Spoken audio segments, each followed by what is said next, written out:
চলুন দেখে আসি সাতক্ষীরা জেলায় কেমন নির্দেশ দিল। সাতক্ষীরার সব হাট বাজারে রাত 10টার পর দোকান বন্ধ রাখার নির্দেশ দিয়েছে জেলা প্রশাসন। সে সাথে দোকানে দোকানে ক্যারাম ও তাস খেলা এবং টিভি দেখা নিষিদ্ধ করা হয়েছে।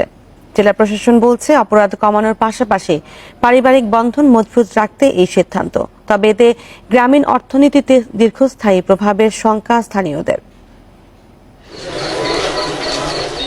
সারাদিন কাজ শেষে অনেকেই গ্রামের হাট বাজারে চায়ের দোকানে ভিড় করেন, চলে আড্ডাও।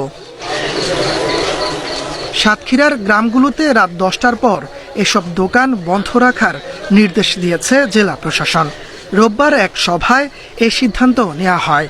এরপর এ নিয়ে পুরো জেলায় শুরু হয় আলোচনা।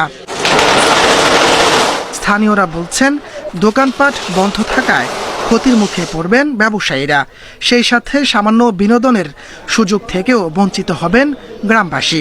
এই আদেশ প্রত্যাহার করে গ্রাম বাংলার মানুষগুলোকে বিনোদনের জায়গাটা খুলে রাখার আহ্বান আমি জানাচ্ছি।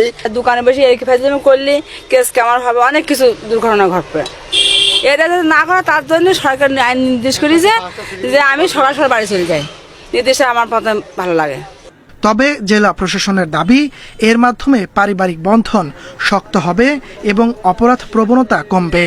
রাত 10টার পরে যদি আমরা এটা বন্ধ রাখি, আমার মনে হয় যে অনেক ক্ষেত্রে এরকম আপনার আইন শৃঙ্খলা পরিস্থিতি আমরা কিন্তু উন্নতি করতে পারবো এবং সামাজিক সম্প্রীতি এবং পারিবারিক যে একটা হৃদ্যতার যে জায়গাটা বা সেই জায়গাটা আমরা মনে হয় এটা আমরা উন্নত করতে পারবো।